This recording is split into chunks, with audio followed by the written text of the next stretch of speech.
Dear friends, कैसे हैं आप सब। उम्मीद करती हूँ कि आप लोग बहुत अच्छे होंगे। फ्रेंड्स, अक्सर आप लोगों ने एक बात सुनी होगी कि अगर एक लाइन खींची हुई है तो उस लाइन को अगर छोटा करना हो तो बिना कांटे बिना छांटे कैसे छोटा करेंगे। तो इसका सीधा सा जवाब ये है कि उसके बगल में एक और बड़ी लाइन को खींचकर वो लाइन अपने आप छोटी हो जाएगी। लेकिन सब लोग ऐसा नहीं मानते। कुछ लोगों का ये कहना होता है कि अगर किसी खींची हुई लाइन को छोटा करना हो तो सीधी सी बात है, उसे काट दो, छाट दो, मिटा दो। बिल्कुल यही चीज़ हुई थी गुलशन कुमार के साथ। गुलशन कुमार एक गरीब परिवार से थे। उन्होंने बहुत शोहरत हासिल की, बहुत दौलत हासिल की, और यही चीज़ कुछ लोगों की आंख में किरकिरी की तरह चुभ गई। उन्होंने कभी किसी का गलत नहीं किया, कभी किसी का बुरा नहीं किया, लेकिन पता नहीं लोग उनसे खुंदक खाए क्यों इस कदर बैठे रहे कि उन्हें ऐसा लगने लगा कि गुलशन कुमार ने उनका जीना मुश्किल कर दिया है। आखिर ऐसा क्या हुआ था कि जो भगवान का इतना बड़ा भक्त था, जिसने ज़िंदगी दूसरों पर उपकार ही किया, उसकी इतनी दर्दनाक तरीके से मौत हुई। तो ऐसा क्या हुआ था। 1951 में गुलशन कुमार का जन्म एक पंजाबी फैमिली में हुआ था। गरीब परिवार से थे, लेकिन थोड़े बड़े होते ही उन्होंने पिता को सपोर्ट करना शुरू कर दिया उनकी जूस की शॉप में। वो चाहते थे कि वो जल्दी से जल्दी बहुत पैसा कमाएं ताकि अपनी फैमिली को सपोर्ट कर सकें और समाज का भी कुछ भला कर सकें। जिस वजह से 23 साल के जब वो थे तो उन्होंने एक दुकान खोली और एक कैसेट शॉप खोली जिसमें वो दूसरों के गानों को बेचा करते थे। इसके बाद 1983 में उन्होंने अपनी खुद की कैसेट कंपनी खोली और ये उस टाइम की सबसे बड़ी कॉमर्शियल कंपनी बन गई। खूब उन्होंने इस चीज़ में नाम कमाया। इसके बाद क्या हुआ कि वो इतने गोल्डन हार्ट थे, इतना ज़्यादा उनका प्योर उनकी सोल थी कि उन्होंने नए लोगों को मौका देना शुरू किया। अनुराधा जी, कुमार सानू, सोनू निगम, इन सबको प्लेटफॉर्म गुलशन कुमार ने ही तो दिया। यहाँ तक कि अपनी ही हत्या का षड्यंत्र रचने वाले नदीम को भी उन्होंने ही मौका दिया।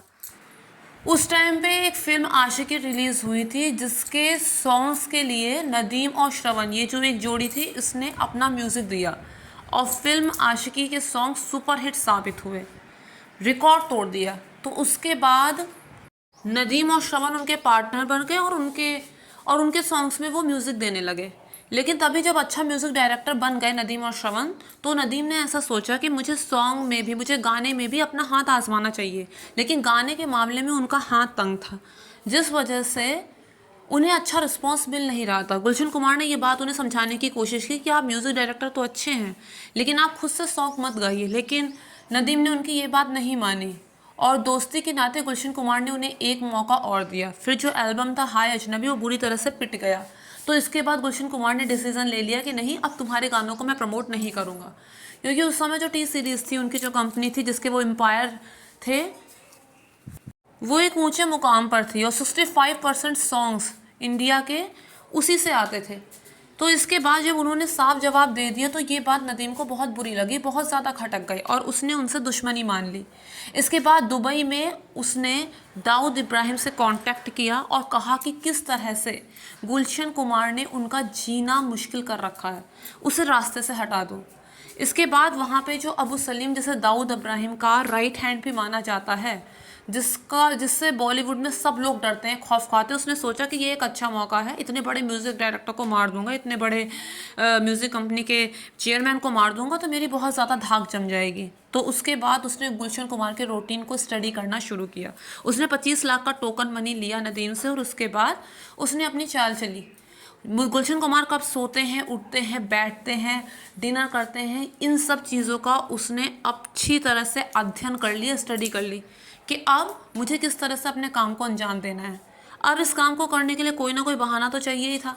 तो उसने 5 अगस्त को गुलशन कुमार को एक फ़ोन किया और कहा कि मुझे 10 करोड़ चाहिए, उससे रकम मांगे कि मुझे 10 करोड़ चाहिए। इस पर गुलशन कुमार ने इसे आम धमकी भरा कॉल समझा और पुलिस में इसकी इत्तला नहीं दी। गुलशन कुमार के भाई ने उन्हें बहुत समझाया कि हमें पुलिस में इसकी कंप्लेन कर देनी चाहिए, लेकिन गुलशन कुमार ने ऐसा नहीं किया। पता नहीं उन्होंने क्या सोचा होगा। शायद उन्होंने ये सोचा कि ये ऐसे मामूली कॉल है, या फिर शायद उन्होंने ये सोचा हो कि पुलिस में बात करने से बात और बिगड़ सकती है। इसके बाद 9 अगस्त को उन्हें दोबारा से वही धमकी भरा कॉल आया। इस पर गुलशन कुमार ने ये जवाब दिया कि मैं 10 करोड़ दे के वैष्णो देवी में चंदा करा दूंगा, वो वैष्णो देवी में भंडारा करा दूंगा, लेकिन मैं तुमको 10 करोड़ नहीं दूंगा। अब अबू सलीम को लगा कि ये तो मुझसे डर ही नहीं रहा है, उसकी ईगो हर्ट हो गई और फिर उसने सोच लिया कि बस अब हमें इसका काम तमाम करना है। अब गुलशन कुमार के रूटीन को अच्छी तरह से समझने के बाद ये पता चला कि वो काम से पहले रोज़ सुबह मंदिर जाता है, जीतेश्वर मंदिर, जीतेश्वर महादेव मंदिर वो जाता है रोज़ सुबह। तो उस दिन वो उनका पहले से ही इंतज़ार कर रहे थे। गुलशन कुमार अपने घर से निकले, उन्हें सफ़ेद रंग का उन्होंने कुर्ता पैजामा, सफ़ेद रंग की चप्पल पहन रखी थी। वो अपनी मैरून कार में बैठे, ड्राइवर उनके साथ था। इसके बाद वो मंदिर में पहुँचे। इसके बाद जब वो मंदिर के अंदर चले गए तो उनकी गाड़ी जो थी वो ड्राइवर ने वहीं पास में 6 फीट दूर धूप छाया अपार्टमेंट था, वहाँ पे गाड़ी पार्क कर दी। उसके ठीक अपोजिट में एक नाई की दुकान थी जहाँ पे तीनों शार्प शूटर बैठकर पहले से ही उनका इंतज़ार कर रहे थे।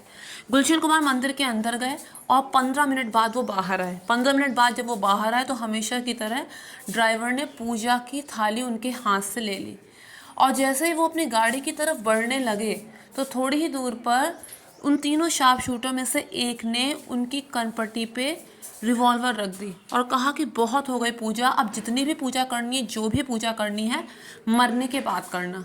गुलशन कुमार बुरी तरह से घबरा गया और तभी उसने एक गोली चलाई जो उनके सर को छूती हुई, उनके कान को छूती हुई दूर चली गई। गुलशन कुमार ने वहाँ से भागने की कोशिश की, वो एक पब्लिक टॉयलेट में छुपने की कोशिश करने लगे, लेकिन उससे पहले ही उनका पैर स्लिप हो गया। जब उनका पैर स्लिप हो गया तो वहीं पे मुंह के बल गिर गए। एक शिकारी की तरह वो तीनों शार्प शूटर उनके पीछे पीछे आ रहे थे और इन्होंने 3 गोली उनकी पीठ पर और दाग दी। उसके बाद भी गुलशन कुमार घसीटते हुए आगे बढ़े और आसपास के घरों में मदद के लिए गुहार लगाने लगे, हाथ जोड़ के उनसे मदद मांगने लगे कि अपना दरवाज़ा खोल दो ताकि मैं अंदर आ सकूं। लेकिन लोगों ने मुंह पर दरवाज़ा बंद कर दिया। इसके बाद तीनों ने उन्हें घेर लिया और एक के बाद एक 16 गोलियां चला दी। जहां पर उन्हें गोलियां मारी गई वहीं ठीक ऊपर शेरावाली माता का बड़ा सा चित्र लगा हुआ था, यानी कि जिस मंदिर के रिनोवेशन के लिए गुलशन कुमार ने इतने सारे पैसे खर्च किए, उसी मंदिर के आगे उन्हें इतनी दर्दनाक तरीके से मार दिया गया। और उससे भी ज़्यादा हैरान करने वाली बात ये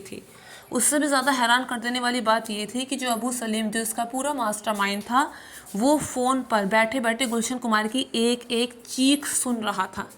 तो इस तरह से गुलशन कुमार को वहाँ पे बेरहमी से मार दिया गया। इसके बाद जो तीनों शार्प शूटर थे उनको पकड़ा गया, लेकिन उसमें से सिर्फ एक को ही जेल हुई, बाकी दोनों को सबूतों के अभाव में छूट जाने दिया गया। 19 लोगों के खिलाफ एफआईआर दर्ज तो हुई थी कि 19 लोगों का हाथ है गुलशन कुमार को मारने में, लेकिन सबूत न मिलने के कारण उनके साथ ऐसा कुछ नहीं हुआ, उन पर कोई एक्शन नहीं लिया गया।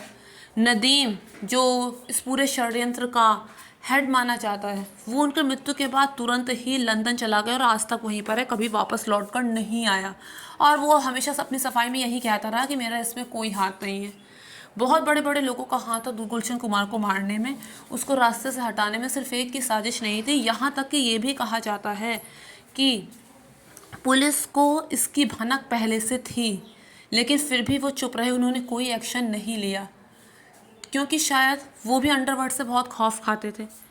तो फ्रेंड्स, मुझे उम्मीद है कि आपको मेरा ये वीडियो पसंद आया होगा, और अगर मेरा वीडियो पसंद आया तो मेक श्योर मेरे चैनल को सब्सक्राइब, वीडियो को लाइक और शेयर ज़रूर कीजिएगा। Thank you friends, thank you so much.